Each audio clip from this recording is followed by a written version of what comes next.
You're watching EAC News. Thanks for joining us. Now for a look at the news making international headlines this Monday, the 25th of April.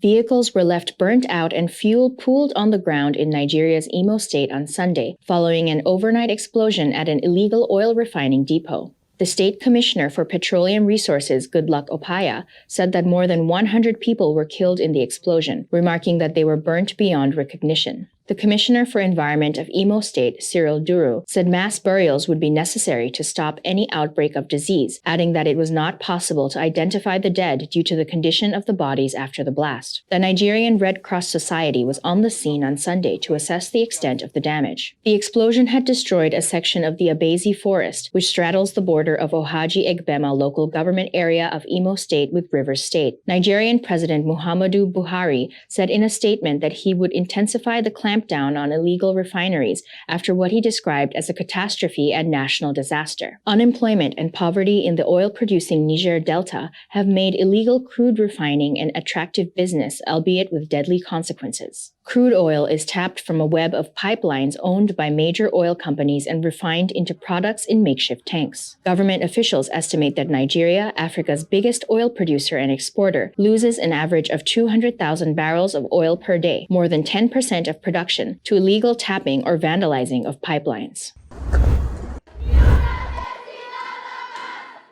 Hundreds protested in Mexico City on Sunday, the 24th of April, to demand justice of victims and violence for the femicides after the death of Deborah Escobar, an 18-year-old law student whose body was found submerged in a water tank inside the grounds of the motel of the northern state of Nuevo León. The prosecutors demanded a resignation of the State Secretary Alday Frasky and carried signs with names or faces of Debahi and other local women who have gone missing or been found dead recently. Local authorities in Nuevo León said on Friday the 22nd of April that the cause of Escobar's death was a contusion of the skull and that all the lines investigation remained open. The nearly 2-week search for Escobar, who disappeared on 9th of April, has sparked new anguish and outrage over gender violence, prompting protests across the country. Her death came amid a spate of disappearances of women in the state of Nuevo León since the beginning of this year. At least 26 women and girls have disappeared and 6 more, including Deborah, have been found dead after reporting missing.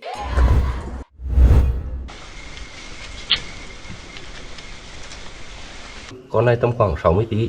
Nó đi từ cửa hàng vào. One of the world's largest cave systems lies within the misty hill of Vietnam's central Quang Binh province. Phong Nha Ke Bang National Park is a UNESCO World Heritage Site, and tour guide Ngoc Ang is very familiar with the jungle and especially the trees that grow there. The 36-year-old used to be a logger who used to illegally chop down the valuable trees to sell as a timber. But as extreme rainfall and flood increasingly devastated his community, Ang read up on the ongoing climate and natural crisis and turned instead to tourism and conservation. Now he is one of 250 former loggers trained by an adventure tourism company to lead mostly foreign tourists through jungle and cave. According to Global Forest Watch, Vietnam lost about 3 million hectares of tree cover between 2001 and 2020, a 20% decrease in 20 years ago, driven primarily by the commodity sector. A government crackdown on illegal logging in 2007 has helped slow down the rate of deforestation, and the country has joined a recent global pledge to end deforestation by 2030. Ngoc Ang joined the company Ozalis Adventure Tours in 2015, just 2 years after one of the world's largest caves opened to the public. He learned to speak English through daily interaction with foreign tourists. There are now around 250 former illegal loggers who work in tourism. Always accompanied by a park ranger, Ngoc Ang and other tour guides help patrol the trail to keep poachers away, remove animal traps, and clean up trash. He says he is happy to see more animals in the forest compared to a decade ago, when logging was in full swing. The guides now earn less than half of what they earned in the logging days, but hope to earn more as tourism and travel gradually resume.